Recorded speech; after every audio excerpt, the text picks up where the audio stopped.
Hello everyone, welcome to the Commerce Adda platform. This is Saumya here. तो आज के topic जो मैं आप लोगों को बताने वाली हूँ ये आपको करने ही करने हैं, यानी most important topic of estate PGT commerce. यानी ये तो आपको छोड़ने ही नहीं है। तो ये जो मैं एनालिसिस करके लाई हूँ ये बेटा आप लोगों के प्रीवियस ईयर जो क्वेश्चंस थे ना उसमें से मैं देखकर ये मैंने आप लोगों के लिए बनाया है। ठीक है, क्योंकि एग्जामिनर का कुछ भी हो सकता है। एग्जामिनर क्या सोच के बनाता है पेपर, क्या बनेगा क्या नहीं बनेगा, वो पूरा उसके माइंड पे डिपेंड करता है। ठीक है, लेकिन हम बस सिर्फ प्रीवियस ईयर पेपर्स को देखकर ही एनालिसिस लगा पाते हैं कि ज़्यादातर क्वेश्चन किससे पूछे जाते हैं। तो मैं आपको सबसे पहले इंपॉर्टेंट यहाँ पे बता देती हूँ बेटा, अकाउंट्स तो सारी कर लेना। 11th 12th और आपकी ग्रेजुएशन में आपकी जो अकाउंट्स थी, यानी आपको अकाउंट्स का बिल्कुल भी एक भी चैप्टर छोड़ना नहीं है। अकाउंट्स तो भर भर के आया हुआ है। ठीक है, और आगे भी यही रहने वाला है कि अकाउंट्स से ही ज़्यादा क्वेश्चन अकाउंटेंसी से ही आने वाले हैं। तो ये तो आप लोग अपने माइंड में सेट कर लीजिए। बाकी मैं कुछ लेकर आई हूँ टॉपिक्स, इनको तो आप छोड़ के नहीं आएंगे, यानी ये तो आप कर ही लीजिए। ठीक है, इसको नहीं छोड़ना है। तो और ये नहीं है कि सिर्फ आपने इतना कर लिया तो आप पास हो जाओगे, बट ये मोस्ट इंपॉर्टेंट है, यानी ये आपको छोड़ने नहीं है। तो सबसे पहले अगर मैं बात करूँ बेटा, यहाँ पे आपको अकाउंटिंग प्रिंसिपल्स एंड स्टैंडर्ड्स याद रखने हैं।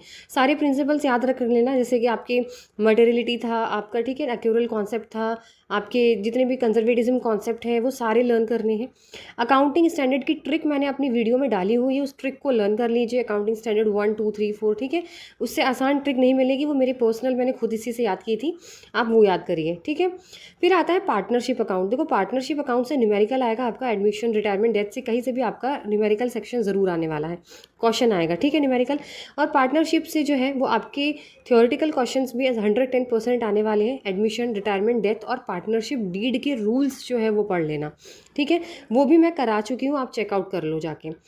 फिर आपको करना है issue and four features of shares and debentures. तो देखो इश्यू ऑफ शेयर्स और इश्यू ऑफ डिवेंचर्स, यहाँ से न्यूमेरिकल भी आएगी और यहाँ पे से थ्योरी भी आएगा। याद रखना, न्यूमेरिकल तो 110% इसी टॉपिक से आता है।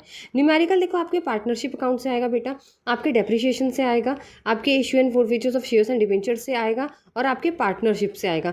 मोस्ट कॉमन चार यही टॉपिक है जहाँ से न्यूमेरिकल 110% यहीं से बनेंगे। ठीक है, बाकी है फिर आपका गुडविल जो मैं करा चुकी हूँ, टाइप्स ऑफ गुडविल है। बाकी expenditure, revenue expenditure, capital expenditure, receipt payment method, ठीक है, ये सारी चीज़ें आपको छोड़नी नहीं है। बैंक रिकन्सिलिएशन स्टेटमेंट आपको नहीं छोड़ना है, जिसके अंदर कैश बुक रहेगी आपकी। ठीक है, किस तरीके से पासबुक के साथ मैच किया जाता है, ये टॉपिक भी मैं करा चुकी हूँ, आप देख लेना। फाइनेंशियल स्टेटमेंट और रेशियो एनालिसिस, ये है 5 स्टार टॉपिक, ये तो आपको छोड़ना नहीं है बिल्कुल भी। वैसे तो सारे ही नहीं छोड़ने, बट ये मोस्ट इंपॉर्टेंट है। रेशियो एनालिसिस से क्वेश्चन भर भर के आए हुए, न्यूमेरिकल ज़्यादा आए हैं। न्यूमेरिकल का मतलब ये होता है आपको सारे फॉर्मूले याद करने पड़ेंगे उसके, और उसके बेसिस पे न्यूमेरिकल आपका आएगा। फाइनेंशियल स्टेटमेंट आपको पूरा पढ़ के जाना है, लिक्विडिटी, प्रॉफिटेबिलिटी, सॉल्वेंसी रेशियोज, ये सारे आपको याद करके जाने हैं। फिर कैश फ्लो स्टेटमेंट में आपको सिर्फ इतना याद रखना है, operating, investing and financing activities, कौन सी ऑपरेटिंग होती है, कौन सी इन्वेस्टिंग होती है, कौन सी फाइनेंसिंग होती है, बस आपको इतना याद रखना है इसमें। फिर आपको बिल ऑफ एक्सचेंज के बारे में पूरा इसके फीचर्स वगैरह याद करके जाने हैं। कैपिटल स्ट्रक्चर की थ्योरी आपको लर्न करके जानी है। कैपिटल बजटिंग के आपको एनपीवी, आईआरआर, ये सब आपको जो मेथड्स होते हैं वो आपको लर्न करके जाने हैं। मोस्ट इंपॉर्टेंट फिर से एक टॉपिक आता है कंप्यूटराइज्ड अकाउंटिंग सिस्टम। इसमें आपको ज़्यादा याद नहीं करना है, इसके अंदर आपको सिर्फ एडवांटेज क्या है इसके, यानी लाभ क्या है इसका, डिसएडवांटेज क्या है इसका, इंपॉर्टेंस क्या है इसके, फीचर्स क्या है, बस ये याद करना है, इससे ज़्यादा नहीं करना है। और इसके अंदर टाइप्स होते हैं, tailor made software, readymade softwares, वो आपको याद करने हैं। और कुछ शॉर्टकट कीज़ आपको याद रखनी है कि कौन सी की से हम लोग जो है वो कंपनी को सेलेक्ट कर सकते हैं, वाउचर को सेलेक्ट कर सकते हैं, वो कीज़ याद रखनी है आपको। ठीक है, फिर उसके बाद आप आते हैं बिजनेस मैनेजमेंट में। इसके अंदर आपको हेनरी फ्यूल और डब्ल्यू टेलर का सारा रट लेना है। फ्यूल के प्रिंसिपल्स, डब्ल्यू टेलर के जितने प्रिंसिपल्स थे सब लर्न करने हैं। ऑर्गेनाइजेशन की स्ट्रक्चर आपको याद रखना है, फंक्शनल, डिविजनल, मैट्रिक्स, इनके अंदर इनके फीचर्स क्या है, इनके एडवांटेज क्या है, डिसएडवांटेज क्या है। ह्यूमन रिसोर्स मैनेजमेंट में आपको रिक्रूटमेंट का पूरा याद करना पड़ेगा। इंटरनल सोर्स ऑफ रिक्रूटमेंट क्या होता है, एक्सटर्नल सोर्स ऑफ क्या होता है, सिलेक्शन के स्टेप्स, प्रोसेस क्या है, ट्रेनिंग मेथड, ठीक है, इसमें ऑन द जॉब कौन सी होती है, ऑफ द जॉब कौन सी होती है। लीडरशिप की सारी थ्योरी ज़रूर याद करके जाइएगा, इसमें मैंने क्लास ले रखी है, जाके सर्च करिए, जिसमें मैंने सारी लीडरशिप थ्योरी बताई हुई है, आपको लर्न करनी है। ट्रांसफॉर्मेशनल, ट्रांजैक्शनल, लेजी फेयर, ठीक है, और आपको मोटिवेशन की थ्योरीज मैं सारी करा चुकी हूँ। मैस्लो, आपकी एल्डोफर ERG की थ्योरी है, सारी मैं करा चुकी हूँ। अब जाके देखो, थ्योरीज नहीं छोड़नी है मोटिवेशन की, ना ही लीडरशिप की। फिर आता है, फिर आपका 5 स्टार टॉपिक आता है बिजनेस कम्युनिकेशन। बिजनेस कम्युनिकेशन से बहुत सारे क्वेश्चन आए हुए हैं। स्टेप्स याद रखना, प्रोसेस याद रखना। जैसे पहले क्या होता है, पहले हम लोग सेंडर होता है, फिर वो मैसेज होता है, फिर एनकोडिंग डिकोडिंग, है ना, ये याद रखना है। टाइप्स याद रखने हैं आपको इसके, याद करके। बैरियर्स मोस्ट इंपॉर्टेंट है कि कौन कौन से बैरियर्स आते हैं कम्युनिकेशन में। जैसे सेमेंटिक बैरियर आता है, साइकोलॉजिकल, ऑर्गेनाइजेशनल, यहाँ से क्वेश्चन बहुत आए हुए हैं, ठीक है, इस टॉपिक से। तो बिजनेस कम्युनिकेशन 5 स्टार टॉपिक है।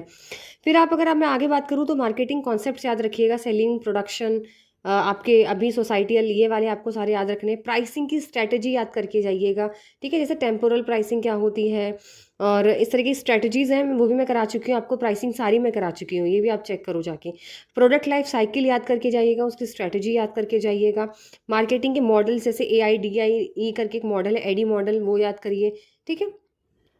फिर आता है आपका बिजनेस एनवायरनमेंट से। बिजनेस एनवायरनमेंट से आपको माइक्रो, मैक्रो, इंटरनल, एक्सटर्नल, इनके टाइप्स टाइप्स के, जैसे इकोनॉमिक, टेक्नोलॉजिकल, आपका पॉलिटिकल, है ना, ये याद करके जाना है।